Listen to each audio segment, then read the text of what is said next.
Assalamualaikum warahmatullahi wabarakatuh.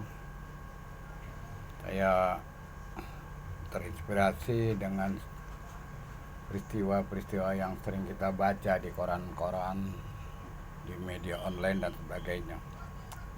Di zaman modern kita sering dengar istilah KDRT yang berlanjut pada pelaporan pihak polisian.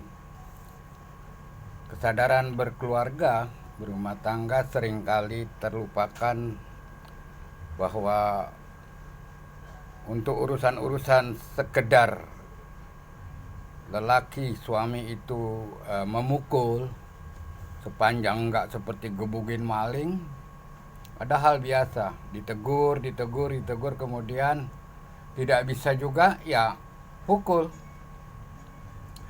Tentu saja gerakan feminisme yang mendasari munculnya usulan peraturan hukum tentang KDRT, menurut saya itulah seolah-olah kebutuhan zaman agar perlindungan kepada para istri, para wanita. Padahal sebenarnya juga diikutkan dengan peraturan-peraturan agama, sumpah setia, janji, dan hak kewajiban suami istri dalam berkeluarga ketika menikah di awalnya.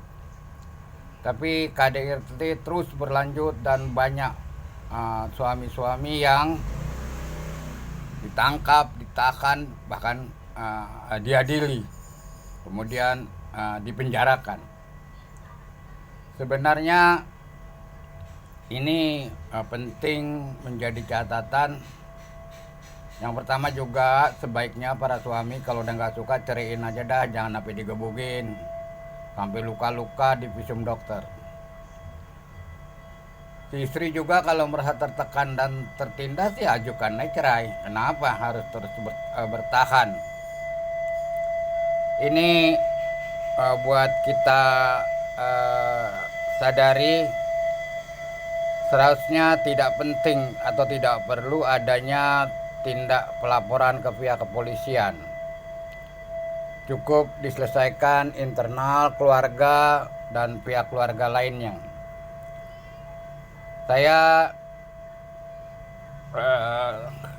setuju saja jika terjadi penganiayaan yang tentu saja pasal pidananya tersendiri. Tapi kalau sekedar dipukul-pukul aja mah nggak mesti harus dilaporkan polisi. Untuk itu buat para suami jangan sembarangan lah.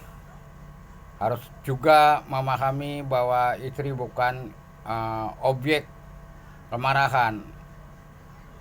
Kalau kita tidak mampu melakukan keseimbangan dalam rumah tangga, maka dibuatlah diskusi-diskusi mencari jalan keluar. Kalau sudah tidak bisa dipertahankan ya pisah-pisah aja, kenapa?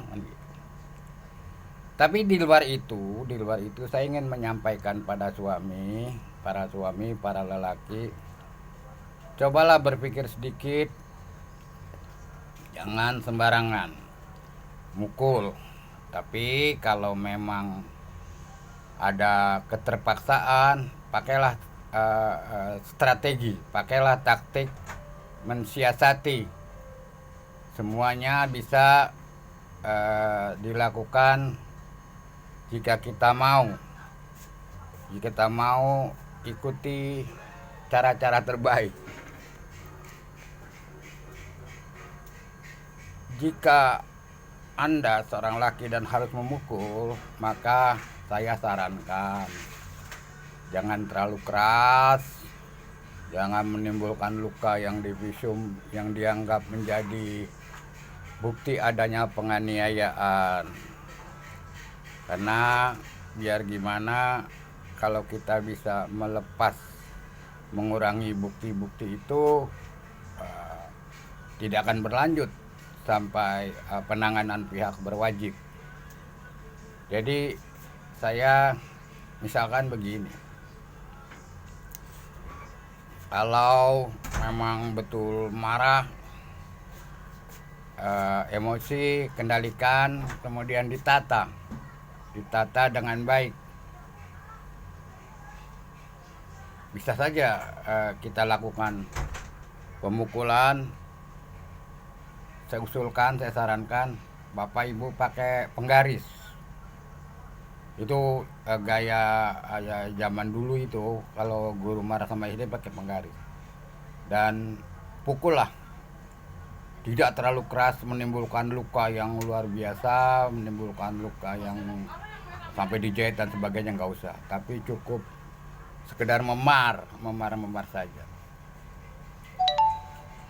Kalau kita pukul pantatnya walaupun ada luka memar bertanda, nggak sembarangan itu si istri lapor-lapor, karena pada saat penyelesaian pembuktian dalam BAP ngerepotin tuh.